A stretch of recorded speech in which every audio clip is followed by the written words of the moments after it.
So, OnePlus initially started as a brand that offered high-powered flagships that cost very little money. But over the years, or over the past 6 years, what's happened is the company has made phones more premium, made them more powerful, and that means they've become more expensive.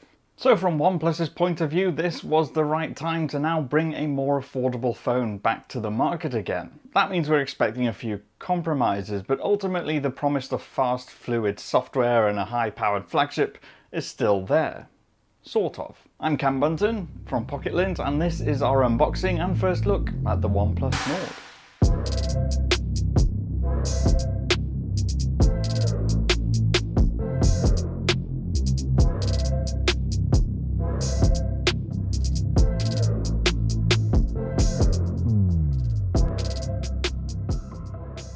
So it starts with a box, as always, and it's an attractive one too with its matte black look and subtle Nord branding. I have to say I do like that teal accent that comes through the middle before you open it. Inside the box, the first thing we get to after putting the phone to one side is that cardboard sleeve with the extras in it. The first thing we pull out of that was the welcome letter, introducing us to the Nord team. It makes it feel like the start of something new by OnePlus rather than just a mid-range device launch. After that, there's a transparent case with another cardboard sleeve inside that. And unlike some of the earlier ones, this case actually has a pretty cool geometric finish to it. And that'll add an interesting look to the back of the phone. It's pretty flexible and has a little flap to cover the Type-C port on the bottom of the phone. Inside that second sleeve, you'll find all the guides you could ever need. If you're really bored, you can read them. Otherwise, there's something far more exciting here. Stickers.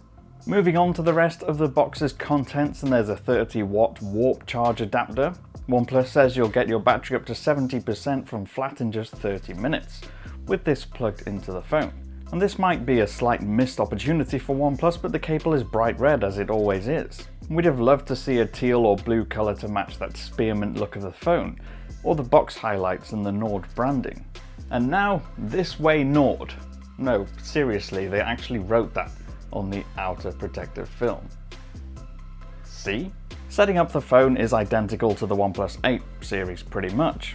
Setting up things like the fingerprint scanner, the font and the navigation gestures among other things are the first things you'll need to do when you power up the phone. And now we get our own first look at the phone and get a closer feel of what this phone is all about. So the back and the front are covered in glass, and this particular model is the marble blue colour, and that means it has this nice spearmint blue colouring. There's not a lot of embellishment on here. It has the OnePlus logos on it, and the sides of the glass curve towards the edges of the phone slightly. Now there's also that quad camera system which for the first time in years isn't placed symmetrically in the middle of the phone, but off to one side. Thankfully though, it's quite a slim protrusion. The glossy edges look and feel quite plasticky, not like cold sturdy metal at all, but the ports are standard.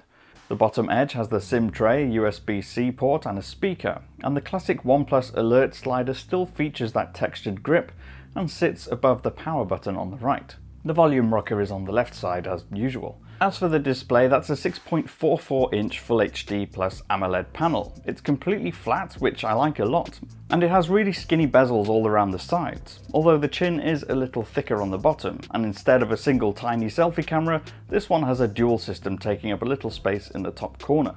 It's a 90Hz panel though, and that means you should find, as well as the usual benefits of vibrant colours and deep contrast that comes from AMOLED, animation on this phone will be smooth as anything. That's also partly down to the Snapdragon 765G chip inside, combining with either 8 or 12GB of RAM, depending on whether you go for the 128 or 256GB storage model. And as for those four cameras, it has the same 48MP primary camera with optical image stabilization, like the OnePlus 8, and then an additional ultra-wide camera. The other two are just low-resolution macro and depth sensors. The two on the front are a primary selfie and a wide-angle selfie. So that's been our first look and unboxing of the OnePlus Nord.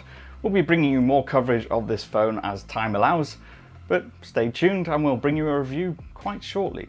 I'm Cam, I'm at Cam Bunton on social media, you can follow me on there. If you want to leave your thoughts in the comments below, you can do, and as always, if you did like this video, hit that thumbs up and subscribe. It helps us a lot. Bye for now.